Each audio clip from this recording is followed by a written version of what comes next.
Nagtapos si Rizal sa Ateneo ng Bachelor in Arts noong ika-23 ng Marso 1877 na may pinakamataas na karangalan.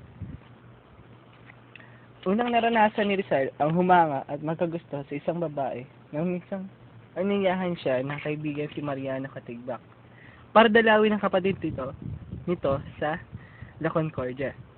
Nakilala niya roon ang isang magandang dalagita na ang pangalan ay Segunda Katigbak.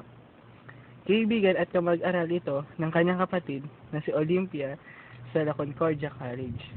Kaya naman, napadalas ang pagdalaw niya sa eskwelahan ng kanyang kapatid. Nagkalapit sila ng husto ni Segunda.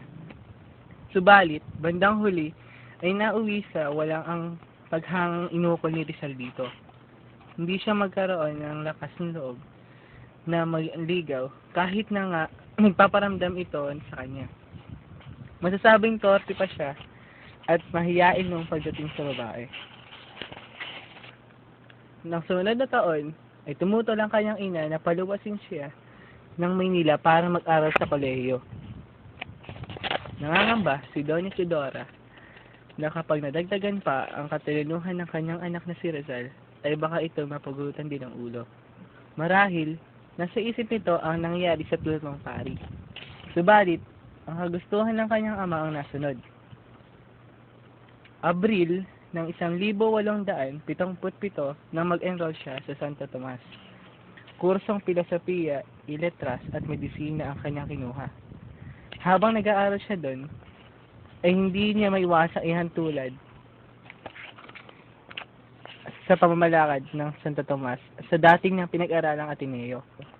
Ang mga paring Jesuista sa Ateneo ay mababait at makatarungan. Kaya naman lalo siyang na-inspira at pinagbuti niya ang nanggusto ang kanyang pag-aaral. Hindi katulad ng mga paring Dominikano sa Santo Tomas na mababa ang tingin sa mga estudyanteng Pilipino. Dahil sa nararanasan niyang diskriminasyon ng mga pari ay hindi naging mataas ang kanyang makukuhang marka kumpara noong Ateneo pa siya. Subalit, marami naman siyang ginawang mga tula at dula na nagkamit ng karangalan sa contest. Hindi din niya nakalimutan dumalaw sa Ateneo. Napakaraming niyang magagandang alaala sa mga mababait na guro doon. Makaranang maraming buwan ng pag-aaral sa San Tomas, ay nakilala niya si Leonor Valenzuela. Niligawan niya si Leonor Valenzuela at malagod niya na siyang tinanggap sa bahay ng pamilyang ito. Subalit, hindi niya ito niyang pagpakasal. Ang pangatlong babaeng tumawag pansin sa kanyang puso ay si Leonor Rivera. Nakaklase naman ng kanyang bunsong kapatid na si Soledad sa La Concordia. Si Leonor Rivera ay malapit na pinsan niya. Nakatira ito sa Kamiling Tarlac. Napusuan niya at niligawan ng magandang dalaga. Nagkaunawaan at nagkaibigan sila. Kapwa sila nangarap ng magandang kinabukasan. Nangako si Rizal na pakakasalan ang dalaga pagdating ng araw. At yun ay pinaghawakan ni Leonor. Naranasan ni Rizal ang kalipitan sa kamay ng sundalong Kastila nang minsan siya ay umuwi ng Kalamba dahil bakasyon. Gabi noon, naglalakad siya. At dahil madilim, hindi niya napansin ang taong kanyang naraanan. Tuloy-tuloy siyang sa paglalakad hanggang sa sitahin siya ng mga sundalo kanyang naraanan. At siya ay nagupit sa likod ng hawak nitong sable. Nagtamo siya ng sugat na bagamat hindi naman grabe. At kanya ring ininda ng 2 linggo.